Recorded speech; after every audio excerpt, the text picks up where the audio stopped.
ಶ್ರೀಕೃಷ್ಣ ಮತ್ತು ಮಹಾದೇವ ಇವರಲ್ಲಿ ಯಾರು ಶ್ರೇಷ್ಠ? ಇಬ್ಬರಲ್ಲೂ ವ್ಯತ್ಯಾಸ ಏನಿದೆ? ಇದರ ಉತ್ತರ ಯಾರು ಸಾಕ್ಷಾತ್ ಭಗವಂತನ ದರ್ಶನ ಮಾಡಿದ್ರೋ ಅವರಿಂದ ತಿಳಿದುಕೊಳ್ಳೋಣ. ಮಹಾರಾಷ್ಟ್ರದಲ್ಲಿ ಒಬ್ಬ ದೊಡ್ಡ ಸಿದ್ಧ ಸಂತ ಇದ್ದರು. ಸಂತ ಏಕನಾಥ್ ಮಹಾರಾಜ. ಇವರು ಭಗವಂತ ವಿಠ್ಠಲನ ದೊಡ್ಡ ಭಕ್ತರಾಗಿದ್ದರು. ಅವರ ಬಾಯಲ್ಲಿ ನಿರಂತರ ವಿಠ್ಠಲ ವಿಠ್ಠಲ ನಾಮಸ್ಮರಣೆ ಇರ್ತಾ ಇತ್ತು. ಅವರಿಗೆ ಪಾಂಡುರಂಗ ಸುಮಾರು ಸಲ ದರ್ಶನ ನೀಡಿದ್ರು. ಒಂದು ದಿನ ಸಂತ ಏಕನಾಥ್ ಮಹಾರಾಜ ತನ್ನ ಸ್ನೇಹಿತರ ಜೊತೆ ತೀರ್ಥಯಾತ್ರೆ ಕಾಶಿಗೆ ಹೋಗ್ತಾರೆ.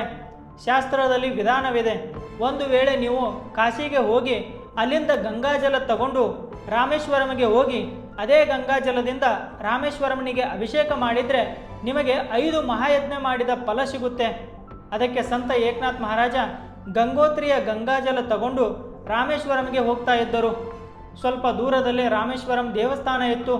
ಅಲ್ಲಿ ಅವರು ನೋಡ್ತಾರೆ, ಭಯಂಕರ ಬಿಸಿಲಲ್ಲಿ ಒಂದು ಕತ್ತೆ ರೋಡ್ ಸೈಡಲ್ಲಿ ಬಿದ್ದಿತ್ತು. ಅದಕ್ಕೆ ಬಾಯಾರಿಕೆಯಾಗಿತ್ತು. ಬಿಸಿಲಿನಿಂದ ಅದರ ನಾಲಿಗೆ ಹೊರಗೆ ಬಂದಿತ್ತು. ಏಕನಾಥ್ ಮಹಾರಾಜ ಅದಕ್ಕೆ ನೀರು ಕುಡಿಸೋಕೆ ಅದರ ಹತ್ರ ಹೋಗ್ತಾರೆ. ಅವರ ಸ್ನೇಹಿತರು ಹೇಳ್ತಾರೆ, ಸ್ವಲ್ಪ ದೂರದಲ್ಲಿ ದೇವಸ್ಥಾನ ಇದೆ, ನೀನು ಈ ಕತ್ತೆಗೆ ನೀರು ಕುಡಿಸಿ ಹಾಳು ಮಾಡಬೇಡ. ಆದರೂ ಮಹಾರಾಜ ಅವರ ಮಾತು ಕೇಳದೆ ಕತ್ತೆ ತಲೆ ತನ್ನ ತೊಡೆಯ ಮೇಲೆ ಇಟ್ಕೊಂಡು ಅದಕ್ಕೆ ನೀರು ಕುಡಿಸ್ತಾರೆ. ಇದನ್ನು ನೋಡಿ ಅವರ ಸ್ನೇಹಿತರು ಅವರನ್ನು ಅಲ್ಲೇ ಬಿಟ್ಟು ಹೋಗ್ತಾರೆ. ಅದೇ ಟೈಮಿಗೆ ಆ ಕತ್ತೆಯಿಂದ ಸಾಕ್ಷಾತ್ ಮಹಾದೇವ ಪ್ರಕಟವಾಗಿ ಮಹಾರಾಜರಿಗೆ ದರ್ಶನ ಕೊಟ್ಟರು. ಭಗವಂತ ಮಹಾದೇವ ಮತ್ತು ವಿಠ್ಠಲ ಇಬ್ಬರ ದರ್ಶನವಾದ ಮೇಲೆ ಸಿದ್ಧ ಸಂತ ಏಕನಾಥ್ ಮಹಾರಾಜ ಇಬ್ಬರಲ್ಲೂ ಯಾರು ಶ್ರೇಷ್ಠ ಅವರ ಬಗ್ಗೆ ಏನು ಬರೀತಾರೆ ಕೇಳಿ. ಅವರು ಬರೀತಾರೆ, ಹೇ ಸಖಿ, ಒಬ್ಬರ ತ್ರಿಶೂಲದ ಮೇಲೆ ಕಾಶಿ ಇದೆ, ಇನ್ನೊಂದು ಕಡೆ ಸುದರ್ಶನ ಚಕ್ರದ ಮೇಲೆ ಪಂಢರಪುರ ಇದೆ.